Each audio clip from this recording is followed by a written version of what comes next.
Berent Karl Hafsteinsson eða Benni Kalli lenti í alvarlegu mótorhjólaslysi árið 1992 á Akranesi. Hann var að spyrna við félaga sína og var á yfir 200 km hraða þegar hann missti stjórn á hjólinu. Í slysinu kastaðist Benni Kalli langar leiðir og hafnaði í grjótgarði og úti í sjó. Í slysinu brotnaði 15 beina í líkamanum og tíma var honum vart hugalíf. Hann dvaldi lengi á sjúkrahúsi þar sem meðal annars þurfti að taka vinstri fót hans af rétt neðan við hné. Þrátt fyrir alvarlega áverka í slysinu þá skaddaðist mæna Benna Kalla ekki og það þakkar hann meðal annars réttum viðbrögðum félaga sinna á vettvangi slysins. Hann hafnaði út í sjó með marga brotna hryggjarliði og hálsliði. Félagi hans bjargaði honum frá drukknun en hélt honum í sjónum þar til sjúkraflutningsmenn komu á staðinn. Það talið hafa komið í veg fyrir að Benni Kalli hefði lamast. Endurhæfing Benna Kalla hefur tekið mörg ár og enn í dag segist hann vera nokkurs konar tilraunadýr varðandi gervifætur og fleira. Þá líður ekki sá dagur sem hann ekki með verki í líkamanum vegna þeirra áverka sem hann hlaut. Síðasta áratuginn hefur Benni Kalli miðlað lífsreynslu sinni og verið með umferðarforvarnir fyrir nemendur í 10. bekk í grunnskólum landsins. Þar brýnir hann fyrir unga fólkinu að fara varlega í umferðinni með reynslusögu sinni sem hann styður með fjölmörgum áhrifaríkum ljósmyndum. Benni Kalli hefur meðal annars heimsótt 10. bekkinga á Suðurnesjum og hafa þær heimsóknir verið í boði bæði HS Orku og Isavia sem greiða laun Benna Kalla í átakinu hér suður með sjó. Við spurðum kappann hvað fyrirlestrarnir með skólakrökkunum væru að gefa honum. Færðu mikið svona út úr því að vera með svona fyrirlestra fyrir krakkana? Já, þetta alveg bara frábært sko. Það gefur mér mjög mikið líka og sérstaklega ef ég að hitta fyrirverandi nemendur kannski mörgum ára seinna og segja bara, veist, ég man alveg ennþá eftir Benni og þú svona breytti aðeins hvernig ég var að hugsa. Og fyrra þá heimsótti ég sko 2000 eitthvað nemendur og ef bara einn af þeim sleppi við alvarleg slys þá það bara mission complete hjá mér. Auðvitað næ ég ekki til allra en vonandi fer þetta inn í einhvern, skilur, því það enginn að sinna þessum umferðarforvörnum eins og ég að gera. Það enginn sem hefur lent í einhverju alvarlegu slysi og mikið af myndum og hlutum til að sýna krökkunum að því ef ég væri með fyrirlestur og væri ekki með neitt með mig til að bakka upp mína sögu, þá væri þetta allt öðruvísi. Þá myndi ég sennilega ekki ná eins vel til þeirra, sko.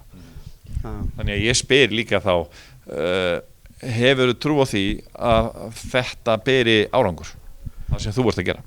Já, ég meina, það náttúrulega ekkert að mæla það, sko, neitt svona þannig að það náttúrulega ekki gera svona rannsóknir á það, en það sem ég get bara metið sjálfur og ég get sýnt þér, það þegar ég að fá umsagnir frá nemendum og kennurum, hvernig þeim fannst að fá mig í heimsókn og maður les það yfir, þá eiginlega svolítið svona samhljómur í gegnum það, að ég vakti svolítið til umhugsunar hættunar í umferðinu og líka kem ég bara inn á aðra hluti, hvernig ég kom kannski fram við fatla og ef þú ert að glíma við eitthvað andleg vandamál og ég kem inn og svo margt annað, ekki bara umferðina, líka bara svona hvernig að lifa eftir að hafa lent í einhver alvarlegri lífsreynslu, hvernig sem hún sko. Þetta náttúrulega bara, mamma sagði alltaf við mig Sálu að þetta bara skóli, bara sumir fara í gegnum erfiðan og sumir fara í gegnum léttan skóla. Þetta ekkert stjörnuvísindi, sko. Aðspurður hvers vegna hann sé ekki í þessari umferðarfræðslu og vitundarvakningu á vegum tryggingafélagana, þá segir Benni Kalli að hann hafi sóst eftir stuðningi tryggingafélaga en ekki fundið mikinn áhuga. Hann vill þó meina fræðslan sem hann veiti geti haft góð áhrif fyrir tryggingafélög. Ef að ég forða einhver tryggingafélagi frá því að greiða slysabætur fyrir einhvern einstakling sem lendir í alvarlegu slysi, þá ég að spara þeim kannski 10 milljóna í bætur. Ég að spara okkur samfélaginu, ríkinu og öllu, örorkubætur kannski 60 ár, skilur. Þannig að þetta alveg til skammar að ég sé einn að berast í þessu og skemmtilegast að við mitt starf að vera og koma í skóla og tala við krakkana. En það svo margt annað sem fylgir þessu. Það að hringja og betla styrki hjá hinum og þessum og þó við sækjum hjá 10 fyrirtækjum að skilur 8 nei, þá það ágætis árangur. En það mjög erfitt þegar maður ofta ekkert alltaf góður andlega að fá þessi 8 nei.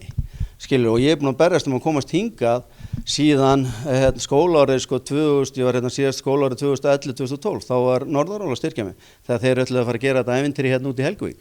En síðan var bara svo erfitt að finna styrktaraðila út af því að bæjarfélögin ekkert alltaf vel staðið og Svo datt ég inn á það, þessi 2 frábæru fyrirtæki voru til að hjálpa mér í þessu og þetta er einlega svona 3-liða samkomulag. Skólinn óskar þetta að fá mig heimsókn og ég segi ok, ég kem að tala við ykkar krakka. Í staðinn þarf ég að fá staðfestingu frá ykkar hér, komið í skólan og umsögn frá nemendum og kennara.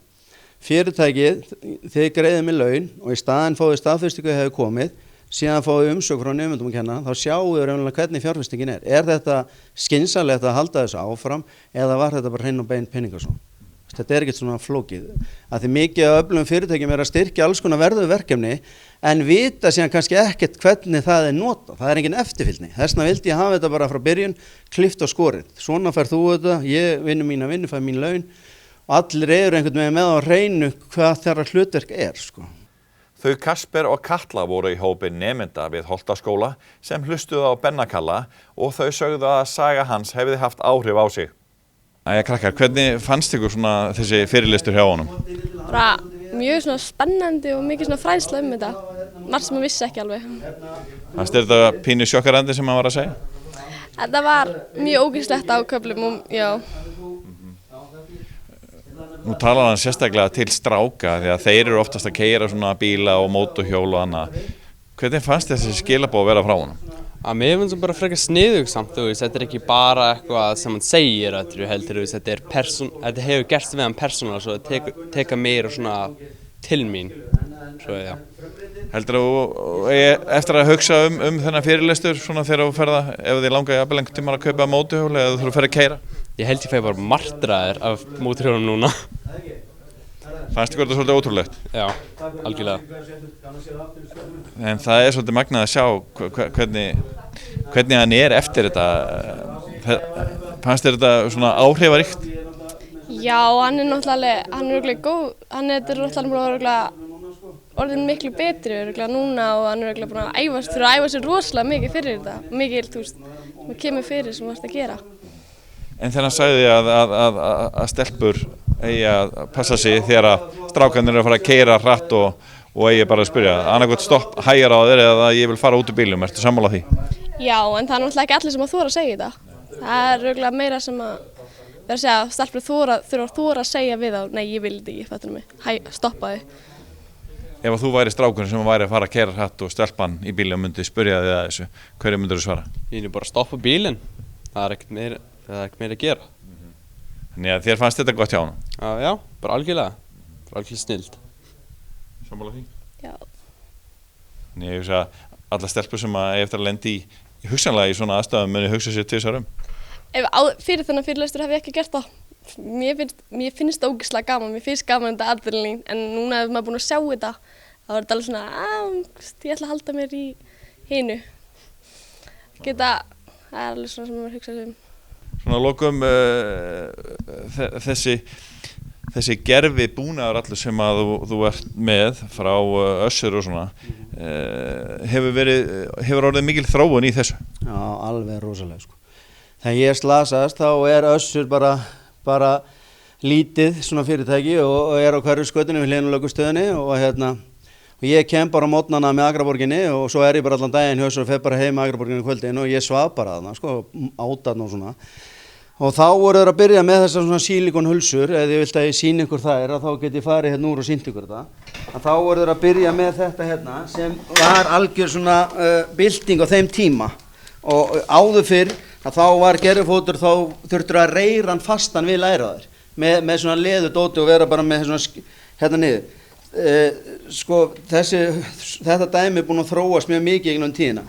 Fyrst var þetta bara svona, ekki með hérna utanum og þá þurftum að vera með talkumbrúsa til að hafa þetta sleift og svona sko og en þetta er allt og svo þetta er svona næstiðins fótur eins og Pistorius sem má ekki tala um í dag, notaði sko og þetta er alveg nýtt fyrir mér og ég er bara svona ljótt orð, ég er svona ginnipikki á þessu sko, ef ég get labbað á einhverju þá er kannski 90% af öðrum fyrir neðan ég geta labbað ef það er svo margt annað sem spilar inn í þetta hjá mér.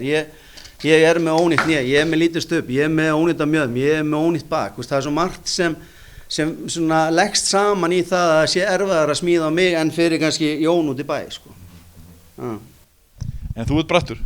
Já, það þýðir ekkert annað sko, og líka bara að ef maður hefur eitthvað verið stafni og maður finnst maður vera þáttakandi í þjóðfélaginu, ekki farþegi og Það gefur mikið. Já, gefur mikið, sko, að maður sé að borga skatta og allt þetta dæmi og að maður sé ekki bara að þiggja, að því, sko, veist, það er það mikið af öryrkjum sem gætu kannski gert meira en þeir gera, bæði er það þeirra hugsun, skilur, og svo er það líka þannig að það er oft erfitt að fá starf sem hendar þér, skilur, annarkvort er það bara hálfu dagur eða fullu dagur og þú kannski treystið bara til að vinna kannski 3 daga viku, hálfan daginn, þá er það ekkert búið, í staðan fyrir að vera með 3 einstaklinga sem geta skipt þessu, veist, við erum með 30% starf hvert, sko, að það er svo margar hindranir í veginum, en það er búið að laga til dæmis eitt, það var þannig fyrir nokkrum árum að þér var refsa fyrir að vera duglegur, það var bara dregið örorkubætur. Núna fyrir 3 árum, held ég maður ekki nákvæmlega, að þá voru það þannig að þú mátt vinna fyrir vissa upphæð sem ekkert vola há og án þess að skerða bætunar og þetta er bara hvetjandi, skilur, að fá fólk sem kannski með tímabundna fötlun vegna veikinda, slysa eða eitthvað, að það sér kannski svona hagi því að komast aftur út af vinnumarkaðinn, ekki að lokast í þessari gildru, bæði andlega, fjárhagslega og allt sem þessu fylgir, sko. Nýtum allt og spörum. Nettó stuðlar að minni sóun og býður stigvaxandi afslátt af vörum sem nálgast síðasta söludag. Hugsum vel jörðina, við eigum bara eina. Nettó.